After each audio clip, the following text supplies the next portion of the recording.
நண்பர்கள் அனைவருக்கும் வணக்கம். Welcome to UPSC Tamil. நான் முதல்வன் யூபிஎஸ்சி ப்ரிலிம்ஸ் ஸ்காலர்ஷிப் எக்ஸாமுக்கு எப்படி அப்ளை பண்ணுறது, என்னென்ன டாக்குமெண்ட்ஸ்லாம் வேணும், இதை பற்றி நம்ம பார்க்கலாம். முதல்ல என்னென்ன டாக்குமெண்ட் நீங்கள் கையில் வச்சுக்கணும் இந்த எக்ஸாமுக்கு அப்ளை பண்ணுறதுக்கு முன்னாடி அப்படின்றத நம்ம பார்ப்போம். ஃபஸ்ட்டு உங்களுடைய ஆதார் கார்டு அப்படின்றது வேணும், அதை நீங்கள் எடுத்து வச்சுக்கோங்க. உங்களுடைய 10th mark sheet, 12th mark sheet, உங்களுடைய டிகிரி சர்டிஃபிகேட். ஸோ அதுக்கடுத்து பார்த்தீங்கன்னா உங்களுடைய கம்யூனிட்டி சர்டிஃபிகேட், உங்களுடைய ஜாதி சான்றிதழ், அதாவது தமிழ்நாடு கவர்மெண்ட் கொடுத்த ஜாதி சான்றிதழ், இதையும் நீங்கள் எடுத்து வச்சுக்கோங்க. அதுக்கடுத்து உங்களுடைய ஃபோட்டோ ஒன்று நீங்கள் ஸ்கேன் பண்ணி வச்சுக்கோங்க. அதுக்கடுத்து உங்களுடைய சிக்னேச்சர் இதையும் நீங்கள் ஸ்கேன் பண்ணி வச்சுக்கோங்க. இந்த டாக்குமெண்ட்ஸ் தான் உங்களுக்கு தேவை. இந்த எக்ஸாமுக்கு நீங்கள் அப்ளை பண்ணுறப்ப இதை மட்டும் நீங்கள் ரெடியாக வச்சுக்கோங்க. ஈஸியாக நீங்கள் அப்ளை பண்ணிடலாம். ஓகேங்களா? இப்போ எப்படி அப்ளை பண்ணலாம் அப்படின்றத நம்ம பார்ப்போம். இந்த வீடியோக்கு டிஸ்கிரிப்ஷனில் ஒரு லிங்க் இருக்கும். ஸோ அந்த லிங்கை கிளிக் பண்ணுங்கள். அந்த லிங்கை கிளிக் பண்ணி அப்படின்னா உங்களுக்கு இந்த பேஜ் வரும். ஓகேங்களா? இந்த பேஜ் ஓப்பன் ஆகும். ஸோ இந்த பேஜில் உங்களுக்கு ஃபஸ்ட்டு இந்த மாதிரி பேஜ் இருக்கும். ஸோ அதில் நோட்டிஃபிகேஷன் நீங்கள் படிக்கல அப்படின்னா நோட்டிஃபிகேஷன் கூட நீங்கள் படிச்சுக்கலாம். ஸோ அதுக்கடுத்து அந்த நோட்டிஃபிகேஷன் நம்பர் கொடுத்துருப்பாங்க. அதுக்கடுத்து என்ன எக்ஸாமுக்கு நான் முதல்வன் சொல்லி அந்த எக்ஸாம் பற்றி கொடுத்துருப்பாங்க. அதுக்கடுத்து application starting date, ending date எல்லாமே கொடுத்துருப்பாங்க. ஸோ அதுக்கடுத்து எக்ஸாம் என்னைக்கு அதையுமே கொடுத்துருப்பாங்க. ஸோ இந்த டீட்டெயில்ஸ் எல்லாமே இந்த பேஜ்லேயே இருக்கும். நீங்கள் சைடில் ஸ்வைப் பண்ணிங்க அப்படின்னா அப்ளை நவ் அப்படின்ட்டு இருக்கும். ஓகேங்களா? அந்த அப்ளை நவ் அப்படின்றத நீங்கள் கிளிக் பண்ணிங்க அப்படின்னா உங்களுக்கு அடுத்த பேஜுக்கு போகும். ஸோ இந்த பேஜில் பார்த்தீங்கன்னா ரிஜிஸ்ட்ரேஷன் சொல்லி இந்த மாதிரி இருக்கும். இங்கே உங்களுடைய பெயர் கேட்பாங்க. உங்கள் பெயர் நீங்கள் கொடுத்துக்கோங்க. கேபிட்டல் லெட்டரில் நீங்கள் கொடுத்துக்கோங்க. உங்கள் பெயர் கொடுத்துட்டு இறுதியாக நீங்கள் என்ன பண்ணீங்க, உங்களுடைய இனிஷியல் நீங்கள் கொடுத்துக்கோங்க. ஸோ அதுக்கடுத்து உங்களுடைய இமெயில் ஐடி கேட்பாங்க. இப்போ ஆக்டிவாக இருக்கக்கூடிய உங்களுடைய இமெயில் ஐடி நீங்கள் கொடுங்க. இமெயில் ஐடி கொடுத்துட்டு வெரிஃபை இமெயில் அப்படின்றத கிளிக் பண்ணுங்கள். அதை கிளிக் பண்ணிங்க அப்படின்னா இந்த மாதிரி ஒரு டேப் வரும். இதில் எஸ் சென்ட் ஓடிபி அப்படின்னு கொடுங்க. அந்த நீங்கள் கொடுத்த இமெயில் ஐடிக்கு ஒரு ஓடிபி போகும். அந்த ஓடிபி ஒரு 4 நம்பர் இருக்கும். ஓகேங்களா? அந்த 4 நம்பரை நீங்கள் இதில் கொடுங்க. ஓகேங்களா? அந்த 4 நம்பரை கொடுத்துட்டு வெரிஃபை அப்படின்றத நீங்கள் கொடுங்க. நீங்கள் கொடுத்துட்டீங்க அப்படின்னா அது சரியாக இருக்குது அப்படிங்கிறப்ப இமெயில் வெரிஃபைடு அப்படின்னு வந்துடும். ஸோ அதுக்கடுத்து உங்களுடைய மொபைல் நம்பர் நீங்கள் கொடுங்க. இப்போ நீங்கள் ஆக்டிவாக இருக்க மொபைல் நம்பர் நீங்கள் கொடுங்க. கொடுத்துட்டு வெரிஃபை மொபைல் அப்படின்றத நீங்கள் கொடுங்க. ஸோ அதே மாதிரி ஓடிபி கேட்கும். உங்கள் நம்பருக்கு ஒரு ஓடிபி சென்ட் பண்ணுவாங்க. அந்த ஓடிபி நம்பரை நீங்கள் போட்டுட்டு வெரிஃபை அப்படின்னு கொடுத்தீங்க அப்படின்னா உங்கள் மொபைல் நம்பர் வெரிஃபை ஆயிரும். அடுத்து உங்களுக்கு இந்த மாதிரி டேப் வரும். இதில் பேசிக்கான ரிஜிஸ்ட்ரேஷன் நீங்கள் முடிச்சிட்டிங்க அப்படின்னு வந்திருக்கும். இப்போ உங்களுடைய மெயில் ஐடிக்கு உங்களுடைய யூசர் ஐடி, பாஸ்வேர்டு ரெண்டுமே போயிருக்கும். சரிங்களா? நீங்கள் என்ன இமெயில் ஐடி கொடுத்தீங்களோ அதுக்கு உங்களுடைய யூசர் ஐடி, பாஸ்வேர்டு போட்டு போயிருக்கும். அதை நீங்கள் கூட செக் பண்ணிக்கோங்க. அந்த ஓகே அப்படின்றத கொடுத்தீங்க அப்படின்னா உங்களுக்கு இந்த டேப் ஓப்பன் ஆகும். ஸோ இதில் உங்களுக்கு 2 இருக்கும். ஒன்று கண்டினியூ டு அப்ளை அப்படின்னு இருக்கும். இன்னொன்று சேஞ்ச் பாஸ்வேர்டு அப்படின்றது இருக்கும். நீங்கள் பாஸ்வேர்டு உங்களுக்குன்னு ஒரு பாஸ்வேர்டு கொடுத்துருப்பாங்க. அது வேணும் அப்படின்னா நீங்கள் மாற்றிக்கலாம். ஸோ அப்படி இல்லைனா நீங்கள் கண்டினியூ டு அப்ளை அப்படின்றத கொடுங்க. கொடுத்தீங்கன்னா இந்த பேஜ் உங்களுக்கு ஓப்பன் ஆகும். ஸோ இதில் கொடுத்துருக்கக்கூடிய ஒவ்வொரு பேஜுமே நீங்கள் ஃபில் பண்ணுற மாதிரி இருக்கும். ஃபஸ்ட்டு பேஜ் பார்த்தீங்கன்னா அப்ளிகேஷன் ஸ்டேட்டஸ் அப்படின்றதான் இப்போ உங்களுக்கு காட்டுது இல்லைங்களா? இது எல்லாமே அப்ளிகேஷன் ஸ்டேட்டஸ் அப்படின்னு கொடுத்துருக்காங்க. ஃபஸ்ட்டு நீங்கள் எக்ஸாம் டீட்டெயில்ஸ்னு சொல்லக்கூடிய அதை நீங்கள் கிளிக் பண்ணுங்கள். கிளிக் பண்ணிங்க அப்படின்னா இது என்ன எக்ஸாமு, நோட்டிஃபிகேஷன் கொடுத்துருப்பாங்க, லாஸ்ட் டேட் கொடுத்துருப்பாங்க, எக்ஸாமினேஷன் கொடுத்துருப்பாங்க. ஸோ இதெல்லாமே நீங்கள் படித்து பார்த்துட்டீங்க அப்படிங்கிறத நீங்கள் கொடுத்துட்டு நீங்கள் சேவ் அண்ட் கண்டினியூ அப்படின்றத கொடுங்க. ஸோ ஃபஸ்ட்டு ஸ்டெப் நீங்கள் முடிச்சிருப்பீங்க. அதுக்கடுத்து பார்த்தீங்கன்னா அப்ளிகன்ட் டீட்டெயில்ஸ் அப்படின்னு கேட்பாங்க. ஸோ இதில் நீங்கள் எல்லா டீட்டெயில்ஸுமே ஃபில் பண்ணுற மாதிரி இருக்கும். உங்களுடைய பெயர் ஃபஸ்ட்டு நீங்கள் ஃபில் பண்ணுற மாதிரி இருக்கும். அது ஆல்ரெடி அதிலே இருக்கும். ஸோ உங்கள் பெயர் ஆல்ரெடி ஃபில் ஆகிருக்கும். அதுக்கடுத்து உங்களுடைய ஜெண்டர், நீங்கள் ஆனா பெண்ணா அதை நீங்கள் கொடுங்க. அதுக்கடுத்து உங்களுடைய டேட் ஆஃப் பர்த் நீங்கள் கொடுக்குற மாதிரி இருக்கும். உங்களுடைய ஃபாதர்ஸ் நேம் ஃபுல் நேம் நீங்கள் கொடுங்க. லாஸ்ட்டாக இனிஷியல் கொடுத்துருங்க. அதுக்கடுத்து உங்களுடைய மதர்ஸ் நேம், உங்களுடைய அம்மாவோட பேர் கொடுத்துருங்க. லாஸ்ட்டாக உங்களுடைய இனிஷியல் கொடுத்துருங்க.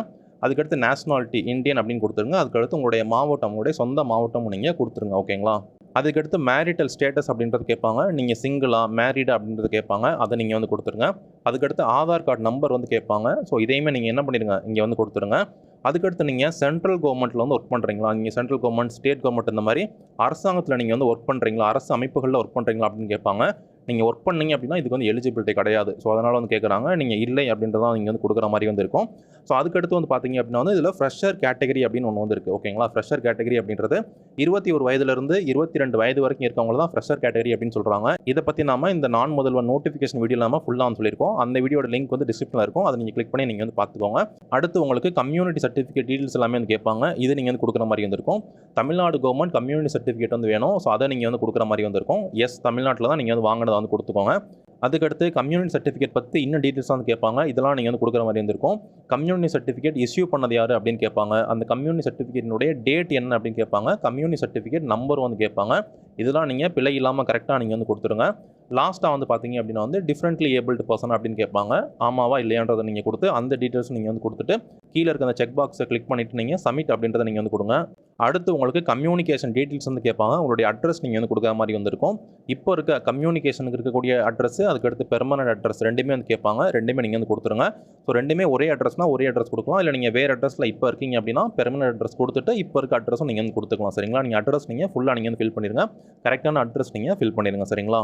அட்ரஸ் நீங்கள் எல்லாம் கரெக்டாக ஃபில் பண்ணிவிட்டு சப்மிட் அப்படின்றத நீங்கள் வந்து கொடுங்க. கொடுத்தீங்கன்னா அடுத்த பேஜ் வந்து போகும். நெக்ஸ்ட் பேஜ் வந்து பார்த்தீங்கன்னா உங்களோட எஜுகேஷனல் டீட்டெயில்ஸ் எல்லாமே வந்து கேட்பாங்க. உங்கள் கல்வி சார்ந்து எல்லாமே வந்து கேட்பாங்க. 10th 12th டிகிரி பற்றி எல்லாமே இதில் வந்து கேட்பாங்க. இதை நீங்கள் கொடுக்குற மாதிரி வந்திருக்கும். ஃபஸ்ட்டு வந்து பார்த்தீங்கன்னா எஸ்எஸ்எல்சியோட டீட்டெயில்ஸ் வந்து கேட்குறாங்க. இதை நீங்கள் வந்து கொடுக்குற மாதிரி வந்திருக்கும். உங்களுடைய 10th மார்க் ஷீட், அதாவது எஸ்எஸ்எல்சி மார்க் ஷீட்டுடைய நம்பர் வந்து கேட்குறாங்க. அதை நீங்கள் கரெக்டாக வந்து கொடுத்துருங்க. அதுக்கடுத்தது இஷ்யூ பண்ண டேட் வந்து கேட்பாங்க. மந்த்து, இயர், அந்த டேட் எல்லாமே கேட்பாங்க. அதை நீங்கள் வந்து கொடுத்துருங்க. அதுக்கடுத்து என்ன போர்டில் நீங்கள் படிச்சீங்க அப்படின்னு கேட்பாங்க. நீங்கள் ஸ்டேட் போர்டு படிச்சிங்களா, சிபிஎஸ்சி படிச்சிங்களா, அதை நீங்கள் கொடுக்குற மாதிரி வந்திருக்கும். அதுக்கடுத்து உங்களுடைய பெர்சன்டேஜ் கேட்பாங்க. நீங்கள் ஒட்டுமொத்தமாக வாங்கின மார்க்கினுடைய பெர்சன்டேஜ் வந்து கேட்பாங்க. இப்போ நீங்கள் 500 மார்க்குக்கு எக்ஸாம் நடந்துச்சு அப்படின்னா அது 5ஆல் வகுத்தீங்க அப்படின்னா உங்களுடைய பெர்சன்டேஜ் வந்துடும். ஓகேங்களா? அதை நீங்கள் இந்த இடத்துல வந்து கொடுத்துக்கோங்க. அதுக்கடுத்து நீங்கள் ஹையர் செகண்டரி படிச்சிங்களா இல்லை டிப்ளமோ படிச்சிங்களா அப்படின்னு கேட்பாங்க. நீங்கள் வந்து நான் இங்கே ஹையர் செகண்டரி அப்படின்னு வந்து கொடுத்துருக்கேன். அப்போ அதனுடைய டீட்டெயில்ஸ் நீங்கள் வந்து கேட்குறாங்க. உங்களுடைய ஹையர் செகண்டரி சர்டிஃபிகேட்னுடைய மார்க் ஷீட் நம்பர் வந்து கேட்பாங்க. அதை நீங்கள் வந்து கொடுத்துருங்க. அதுக்கடுத்து டேட்டு, இயர், மந்த் இதெல்லாம் வந்து கேட்பாங்க. எப்போ இஷ்யூ பண்ணப்பட்டது அதையும் நீங்கள் வந்து கொடுத்துருங்க. அதுக்கடுத்து அதுவுமே என்ன போர்டு அப்படின்னு கேட்பாங்க.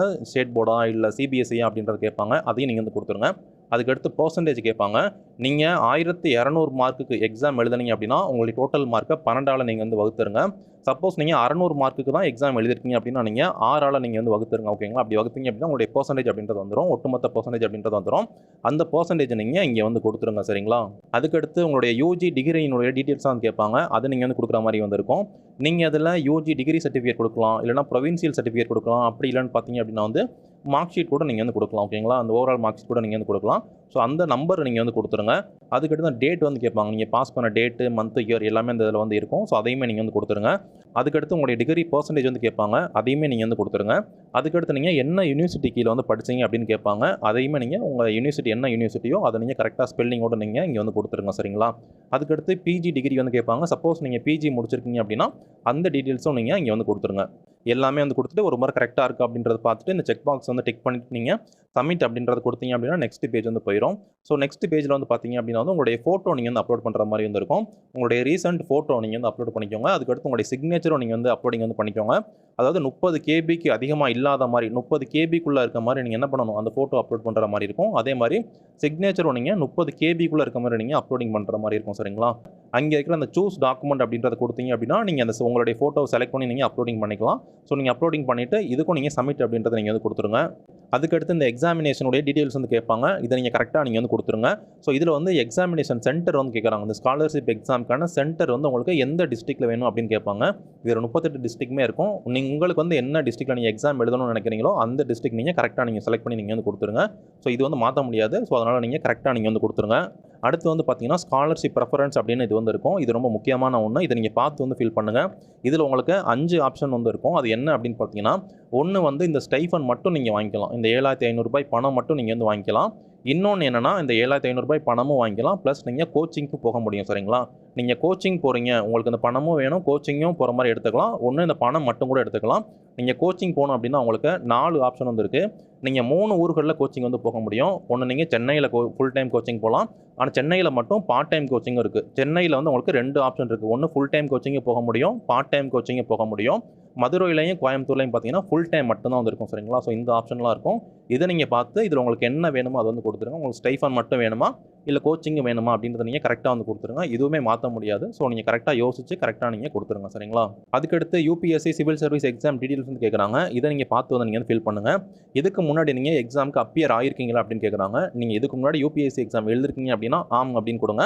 இது வரைக்கும் நீங்கள் எழுதலை அப்படின்னா இல்லை அப்படின்றத நீங்கள் வந்து கொடுத்துருங்க. அதுக்கடுத்து யூபிஎஸ்சி சிவில் சர்வீஸ் தேர்வுகளில் உங்களுடைய ஆப்ஷனல் பாடம் வந்து கேட்பாங்க. என்ன ஆப்ஷனல் வந்து நீங்கள் எடுக்க போகிறீங்க அப்படின்றத கேட்பாங்க. அதையுமே நீங்கள் வந்து கொடுத்துருங்க. நிறைய ஆப்ஷனல் வந்து இருக்கும். ஸோ இதில் என்ன ஆப்ஷனலோ இதை நீங்கள் வந்து கரெக்டாக நீங்கள் வந்து கொடுத்துருங்க. கொடுத்துட்டு அந்த செக் பாக்ஸை நீங்கள் டிக் பண்ணிவிட்டு நீங்கள் சப்மிட் அப்படின்றது கொடுத்தீங்க அப்படின்னா இந்த பேஜை நீங்கள் வந்து கம்ப்ளீட் பண்ணிடுவீங்க.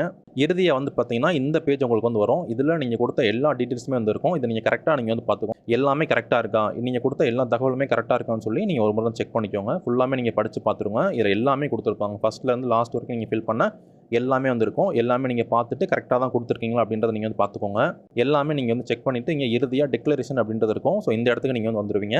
இதில் டிக்ளரேஷனில் நீங்கள் இங்கே கொடுத்துருக்கக்கூடிய அந்த 7மே நீங்கள் வந்து படித்து பார்த்துருங்க. படித்து பார்த்துட்டு 7க்குமே நீங்கள் டிக் கொடுத்தீங்க அப்படின்னா அதுக்கடுத்து கீழே வந்து ஐ கன்ஃபார்ம் தி அபோவ் அப்படின்னு ஒன்று இருக்கும். அதையுமே நீங்கள் டிக் பண்ணிவிட்டு I agree to finally submit my online application அப்படின்னு இருக்கு இல்லைங்களா, அதை நீங்கள் கொடுத்தீங்க அப்படின்னா இந்த பேஜ் உங்களுக்கு கம்ப்ளீட் ஆயிரும். அகைன் உங்களுக்கு ஒரு முறை இதே டேப் வந்து வரும். அப்போயும் நீங்கள் வந்து ஓகே சப்மிட் கொடுத்துட்டீங்க அப்படின்னா உங்களுடைய அப்ளிகேஷன் அப்படிங்கிறது சப்மிட் ஆயிரும். உங்களுக்கு இந்த பேஜ் வந்து வந்துடும். யுவர் அப்ளிகேஷன் இஸ் சப்மிட்டட் சக்ஸஸ்ஃபுல்லின்னு சொல்லி இந்த பேஜ் வந்து வந்துடும். இப்படி வந்தால் தான் நீங்கள் இந்த எக்ஸாமுக்கு கரெக்டாக அப்ளை பண்ணிட்டீங்க அப்படின்னு அர்த்தம். ஸோ அதுக்கு கீழே வந்து பார்த்தீங்கன்னா டவுன்லோட் யுவர் அப்ளிகேஷன் ஃபார்ம் இருக்கும். இந்த ஃபார்ம் மட்டும் நீங்கள் டவுன்லோடிங் பண்ணி நீங்கள் சேவ் பண்ணி வச்சுக்கோங்க. சரிங்களா? ஸோ இவ்வளோ தான் நீங்கள் இந்த எக்ஸாமுக்கு நீங்கள் அப்ளை பண்ணியிருப்பீங்க. உங்களுக்கு வேணும் அப்படின்னா கூட நீங்கள் டேஷ்போர்ட் போய்ட்டு கூட நீங்கள் செக் பண்ணிக்கலாம். வியூ அப்ளிகேஷன் அப்படின்னு கொடுத்தீங்க அப்படின்னா உங்களுடைய அப்ளிகேஷன் கூட வந்து வரும். அதை கூட நீங்கள் பார்த்துக்கலாம். சரிங்களா? அப்ளிகேஷன் ஸ்டேட்டஸ் அப்படின்னு பார்க்குறப்ப கம்ப்ளீட்டட் அப்படின்னு இருக்கும். இப்படி இருந்துச்சு அப்படின்னா நீங்கள் கரெக்டாக அப்ளை பண்ணிட்டீங்க அப்படின்னு அர்த்தம். ஓகேங்களா? உங்களுக்கு ஏதாவது சந்தேகங்கள் இருக்குது அப்படின்னு நீங்கள் சொல்லுங்கள். Thank you friends.